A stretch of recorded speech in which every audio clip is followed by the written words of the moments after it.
അഷ്ടമി രോഹിണി നാളിലൻ മനസ്സൊരു മുക്തവൃന്ദാവനമായി മാറിയെങ്കിൽ. നമസ്തേ. പാട്ടുപാടി വെറുപ്പിക്കാനൊന്നുമല്ല. ഞാനൊരു കുറേ നാളായിട്ട് വിചാരിക്കുന്നു, മ്യൂസിക് തെറാപ്പി അല്ലെ മ്യൂസിക് ഓരോ രാഗങ്ങൾക്ക് സ്പിരിച്വലായിട്ടുള്ള ഇൻഫ്ലുവൻസ് എന്താണ്, തെറാപ്യൂട്ടിക് ഇൻഫ്ലുവൻസ് എന്താണ് എന്നുള്ളതിനെ പറ്റി. അപ്പോൾ ഇന്ന് എൻ്റെ ഒരു ഫേവറേറ്റ് രാഗമായിട്ടുള്ള ശിവരഞ്ജിനി രാഗത്തിലൂടെ നമുക്കൊന്ന് കടന്നു പോവാം. ശിവരഞ്ജിനി നിങ്ങൾക്കറിയാം, 72 മേളകർത്ത രാഗങ്ങളുടെ അതിലൂടെ ജന്യമായിട്ടുള്ള ഒരു രാഗമാണെന്നറിയാം. ഡീറ്റെയിൽ ആയിട്ട് ഞാൻ പോകുന്നില്ല. I'm not a singer or anything.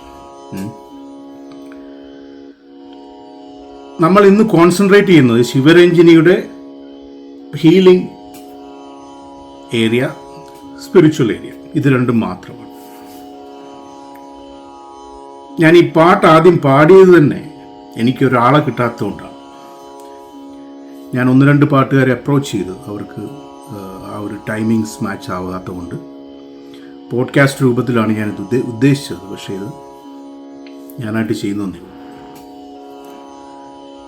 Next എൻ്റെ ഒരു രാഗം ചൂസ് ചെയ്യുമ്പോൾ നിങ്ങൾ ആരെങ്കിലും പാട്ടുകാരുണ്ടെന്നുണ്ടെങ്കിൽ you can join me. Okay. അപ്പോൾ ഇന്ന് ശിവരഞ്ജിനി, ശിവന് ഏറ്റവും പ്രിയപ്പെട്ട ഒരു രാഗവും കൂടിയാണ് ശിവരഞ്ജിനി. ശിവനെ രഞ്ജിപ്പിക്കുന്ന രാഗമാണ് ശിവരഞ്ജിനി. അപ്പോൾ ശിവരഞ്ജിനി എന്ന് പറയുന്നത് ഒരു വിരഹം തുളുമ്പുന്ന രാഗമാണ്. അതോടൊപ്പം തന്നെ ഒരു സാഡ് ടോണുള്ള രാഗവും കൂടിയാണ്. അപ്പം നിങ്ങൾ വിചാരിക്കും, ഈ സാഡ് ടോണുള്ള രാഗം എങ്ങനെ ഒരു തെറാപ്പറ്റിക് ഇതായിട്ട് ആ രാഗം മ്യൂസിക് തെറാപ്പിയിൽ എങ്ങനെ യൂസ് ചെയ്യുന്നു എന്ന് നിങ്ങൾ വിചാരിക്കും. അതിനെപ്പറ്റി പറയാം. അപ്പോൾ ഈ മോഹനവും ടെക്നിക്കലി പറയുവാണെങ്കിൽ, I'm not a technical person, ഞാനൊരു പാട്ട് പാടുന്ന ആളോ ഒന്നുമല്ല. മോഹനവും ശിവരഞ്ജിനിയുമായിട്ട് ഒരു ചെറിയൊരു ഡിഫറൻസേ ഉള്ളൂ. ഒരു ചെറിയൊരു ഗാന്ധാരത്തിനുള്ള ഒരു അന്തര ഗാന്ധാരവും സാധാരണ ഗാന്ധാരവുമായിട്ടുള്ള ഒരു ഡിഫറൻസേ ഉള്ളൂ. അത് മാറ്റിയിട്ട് കഴിയുമ്പോൾ നമ്മളെ അതിശയിപ്പിക്കുന്ന രീതിയിൽ മോഹനം എന്ന് പറയുന്ന ഒരു ഹൈലി ഹാപ്പി മൂഡ് തരുന്നു. ശിവരഞ്ജിനി എന്ന് പറയുന്ന ഒരു സാഡ് ടോൺ വരും. അതാണ് ആ പെട്ടെന്ന് ഒരു ഒറ്റ ഗാന്ധാരത്തിൽ ആ ഒരു ഡിഫറൻസ് വരുന്നത്. അത് തന്നെ മ്യൂസിക് തെറാപ്പിയിലും ഒരുപാട് ഡിഫറൻസ് നമുക്ക് ഉണ്ടാവും. ഓരോന്നിലേക്കും നമുക്ക് വരാം. അപ്പോൾ ഞാൻ പറഞ്ഞല്ലോ, അതിൻ്റെ ടോൺ തന്നെ ഒരു സാഡ് ഇതാണ്.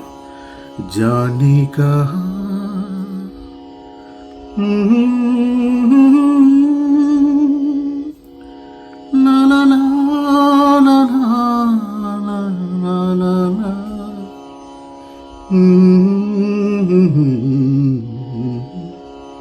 അങ്ങനെ പോകുന്നു. 2 ഏരിയയിലാണ് കൂടുതലും പാട്ടുകൾ ശിവരഞ്ജിനിയിൽ കണ്ടുവരുന്നത്. അതിപ്പോൾ ഏത് ലാംഗ്വേജ് ആണെങ്കിലും. ഒന്ന്, വിരഹം നിറഞ്ഞ ഭക്തി. ഏറ്റവും കൂടുതൽ ഭക്തിഗാനങ്ങൾ എടുത്തു നോക്കിക്കഴിഞ്ഞാൽ, വിരഹം നിറഞ്ഞ ഒരു ഭക്തിയെ റെപ്രസെൻ്റ് ചെയ്യുന്ന ഗാനങ്ങളൊക്കെ എടുത്തു നോക്കിക്കഴിഞ്ഞാൽ എല്ലാം ശിവരഞ്ജിനിയിലായിരിക്കും. ഒരു പിടിയാവിലുമായി ജന്മങ്ങൾ താണ്ടി ഞാൻ വരികയായി ദ്വാരക തേടി, ഗുരുവായൂർ കണ്ണനെ തേടി. ആ ഒരു വിരഹം ഫീലിങ്സ് നിറഞ്ഞ ഭക്തി. കുചേലൻ ഒന്നുമില്ല കൊടുക്കാൻ കൃഷ്ണന്. ഒരു അവിൽ ഇത് പുതിയായിട്ട് കൃഷ്ണനെ കാണാൻ പോകുന്നു. അപ്പോൾ ആ ഒരു മനസ്സിലുണ്ടാകുന്ന സംഘർഷം, അതൊക്കെ ഏറ്റവും കൂടുതൽ റെപ്രസെൻ്റ് ചെയ്യാൻ പറ്റിയ ആ ഇമോഷണൽ, ഇൻഡെപ്ത് ഇമോഷണൽ ആ ഒരു സ്റ്റേച്വർ റെപ്രസെൻ്റ് ചെയ്യാൻ പറ്റിയ രാഗം കൂടിയാണ് ശിവരഞ്ജിനി. മ്യൂസിക് തെറാപ്പിയിലേക്ക് നമ്മൾ വരുവാണെന്നുണ്ടെങ്കിൽ, ഞാൻ പറഞ്ഞു ഒരു സാഡ്നെസ് ഹീലിംഗ്, സാഡ് ഇതിലൂടെ ഹീൽ ചെയ്യുക എന്ന് പറഞ്ഞ ഒരു കൺസെപ്റ്റ് ഉണ്ട്. അതിപ്പോൾ ഈ സ്പിരിച്വാലിറ്റിയിലേക്ക് വരുമ്പോൾ, ഇപ്പം ഞാൻ ദീക്ഷ എടുത്തിരിക്കുന്ന സമ്പ്രദായം, നാദയോഗ സമ്പ്രദായം, അതിൽ തുടക്കത്തിൽ ഞാൻ കണ്ടിട്ടുണ്ട് സ്ത്രീകളൊക്കെ, നോർത്ത് ഇന്ത്യൻ സ്ത്രീകളൊക്കെ ഈ സ്പിരിച്വൽ അവേക്കണിങ് വരുമ്പോൾ അവരാദ്യം ചെയ്യുന്നത് അവർ ഭയങ്കരമായിട്ട് അലറിക്കരയുകയാണ് ചെയ്യുന്നത്. അലറിക്കരഞ്ഞ് അവരുടെ ഉള്ളിലുള്ള ആ ഒരു സ്ലഡ്ജും എല്ലാം, ഇംപ്യൂരിറ്റീസ് എല്ലാം പുറന്തള്ളി അവർ പ്യൂരിഫൈ ചെയ്യുകയാണ് ചെയ്യുന്നത്. അതൊരു പ്രോസസ്സാണ്. അതായത് ഓട്ടോമാറ്റിക് യോഗിക്രിയ എന്നാണ് അതിന് പറയുന്നത്. ആ സെയിം കൺസെപ്റ്റാണ് ശിവരഞ്ജിനിയിലൂടെ, മ്യൂസിക് തെറാപ്പിയിലൂടെ പ്രയോഗിക്കുന്നത്. ഈ ഒരു സാഡ്നെസ്സിലൂടെ ഒരു happiness, A happiness through sadness എന്ന് പറയും. ആ കൺസെപ്റ്റാണ് ഇവിടെ യൂസ് ചെയ്യുന്നത്. സാഡ്നെസ്സിലൂടെ ഹീൽ ചെയ്തെടുക്കുക. പിന്നെ ശിവരഞ്ജിനി രാഗം എന്ന് പറയുന്നത് ആങ്സൈറ്റി ഡിസോർഡറിനും സ്ട്രെസ്സിനും ഉറക്കമില്ലായ്മയ്ക്കുമൊക്കെ ഏറ്റവും നല്ലൊരു രാഗമാണ്.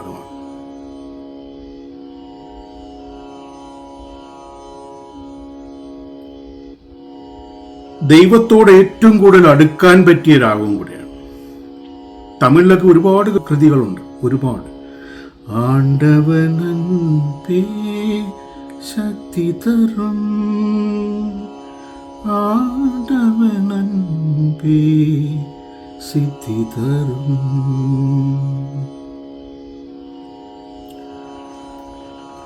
അതോടൊപ്പം തന്നെ ഒരു കരുണരസം കൊടുക്കുന്ന ഒരു രാഗവും കൂടാണ്. അതായത് നമുക്ക് എന്തെങ്കിലും ഒരു ഗ്രീഫ് അല്ലെങ്കിൽ ഒരു ട്രോമ, ഡീപ്പ് ഇമോഷണൽ സ്ട്രെസ് ഉള്ളിലുണ്ടെന്നുണ്ടെങ്കിൽ അതിൻ്റെ മാക്സിമം പൊട്ടൻഷ്യലിൽ എത്തിച്ച് അതിനെ പുറന്തള്ളുന്ന ഒരു രാഗവും കൂടിയാണ് ശിവരഞ്ജിനി രാഗം.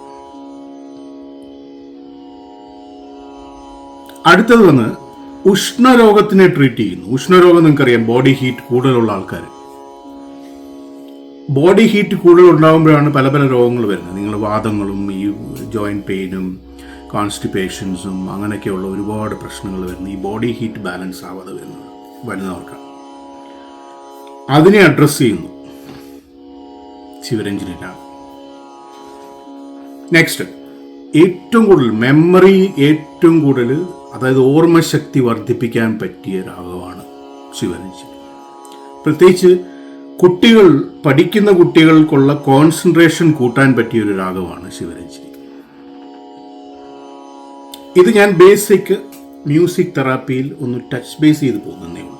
ഒരുപാട് ഡീറ്റെയിൽ ആയിട്ടുണ്ട് മ്യൂസിക് തെറാപ്പിയിൽ. അടുത്ത് നമുക്ക് സ്പിരിച്വൽ ആസ്പെക്റ്റിലേക്ക് പോകാം. എന്തൊക്കെയാണ് ശിവരഞ്ജിനിയുടെ സ്പിരിച്വൽ ആസ്പെക്ട്സ്? അപ്പം ഞാൻ പറഞ്ഞു അതൊരു സാഡ് ടോണുള്ള ഇതാണെന്ന് പറഞ്ഞു. ഒരു കാര്യം കൂടെ പറയട്ടെ, ഇതൊരു ഈവനിങ് രാഗമാണ്. ഇപ്പോൾ ഫോർ എക്സാമ്പിൾ, ഇപ്പോൾ നമ്മൾ ഓരോ പ്ലാനറ്റും ആസ്ട്രോളജിയിൽ ഓരോ ഹൗസിൽ നിൽക്കുമ്പോഴാണ് അതിന് ഉച്ചം എന്ന് പറയും. ഏറ്റവും ഹയർ സ്റ്റേറ്റിൽ ഏറ്റവും ബെസ്റ്റ് പെർഫോം ചെയ്യാൻ പറ്റുന്ന ഹൗസുകളുണ്ട്. ഇപ്പോൾ ചന്ദ്രനായാലും കുജനായാലും അതിൻ്റെ ഒരു ഓൺ ഹൗസ് വെയർ ആ ഹൗസിൽ അത് ബെസ്റ്റ് പെർഫോമർ ആയിരിക്കും എന്ന് പറയുന്ന പോലെ ഓരോ രാഗങ്ങൾക്കും ഓരോ സമയമുണ്ട്, ഒരു ഹോറ.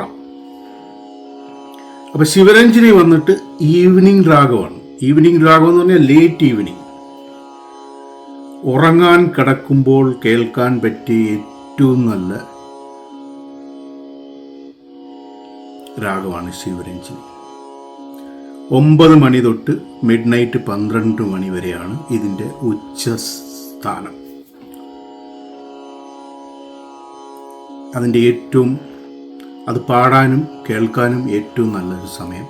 അല്ലാത്ത സമയങ്ങളിൽ കേൾക്കണ്ടെന്നല്ല, ഏറ്റവും നല്ല ഫേവറബിൾ ആയിട്ടുള്ള ടൈം അതാണ് music therapy on spiritual level also. നീയുറങ്ങിയോ നിലാവേ മഴ നിലാവേ പെയ്തിറങ്ങിവാ തുളുമ്പും മിഴിതലോടാ. അങ്ങനെ പോകുന്നു. വേറെ ആരെയും കിട്ടാത്തതുകൊണ്ടാണ് ഞാൻ പാടുന്നത് കേട്ടോ. സ്പിരിച്വൽ സൈഡിലേക്ക് നമ്മൾ ഇൻ ഡീറ്റെയിൽ ആയിട്ട് വരികയാണെന്നുണ്ടെങ്കിൽ എക്സലൻറ്റ് മെഡിറ്റേഷൻ രാഗമാണ്. മെഡിറ്റേറ്റ് ചെയ്യാൻ ഏറ്റവും നല്ല രാഗമാണ് ശിവരഞ്ജിനി. ശിവരഞ്ജിനിയിൽ ഒരുപാട് ഭക്തിഗാനങ്ങളുണ്ട്. ഹിന്ദി ആയാലും തമിഴായാലും കന്നഡയായാലും മലയാളമായാലും ഏതെങ്കിലും ഒരു രാഗത്തിൽ നിങ്ങൾക്ക് മെഡിറ്റേറ്റ് ചെയ്തുകൊണ്ട് ഉറങ്ങാൻ പറ്റും. അതിന് ഏറ്റവും പറ്റിയ രാഗമാണ്. അതായത് സ്പിരിച്വാലിറ്റിയിൽ എൻ്റർ ആകുന്ന തുടക്കക്കാർക്ക് ഏറ്റവും നല്ലൊരു മാർഗമാണ്. അവർക്ക് സ്പിരിച്വാലിറ്റി മെഡിറ്റേഷനിലേക്ക് എൻ്റർ ചെയ്യാൻ ഏറ്റവും, അക്കോർഡിംഗ് ടു മീ, എൻ്റെ അഭിപ്രായത്തിൽ അവർക്ക് ഈ ശിവരഞ്ജിനി രാഗം, അതിപ്പോൾ പാട്ട് വേണമെന്നില്ല, ആ രാഗമായാലും മതി. അതിൻ്റെ ആ ഒരു തമ്പൂര എടുത്തിട്ട് അതിൽ കോൺസെൻട്രേറ്റ് ചെയ്ത്, ആ നാദത്തിൽ കോൺസെൻട്രേറ്റ് ചെയ്ത് നിങ്ങൾക്ക് മെഡിറ്റേറ്റ് ചെയ്യാം.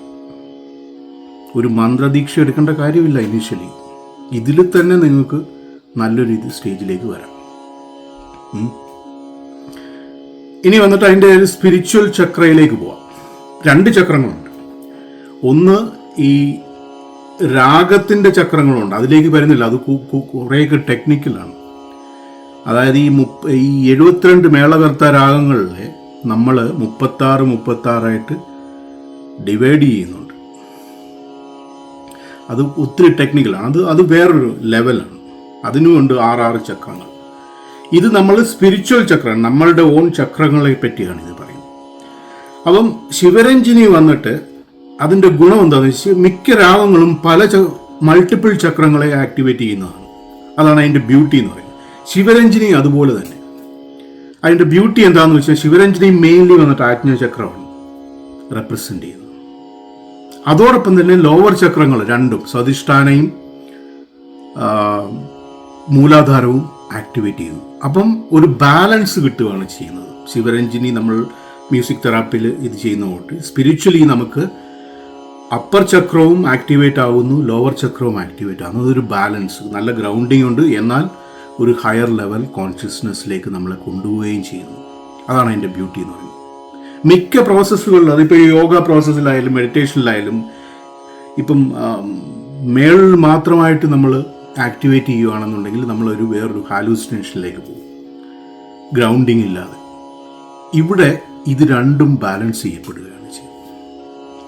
ഓക്കെ, അപ്പോൾ ഇതാണ് ജസ്റ്റ് ഇന്ന് ശിവരഞ്ജിനിയെ പറ്റി പറഞ്ഞു പോകാനുള്ളത്. ഹൃദയം കൊണ്ടെഴുതുന്ന കവിത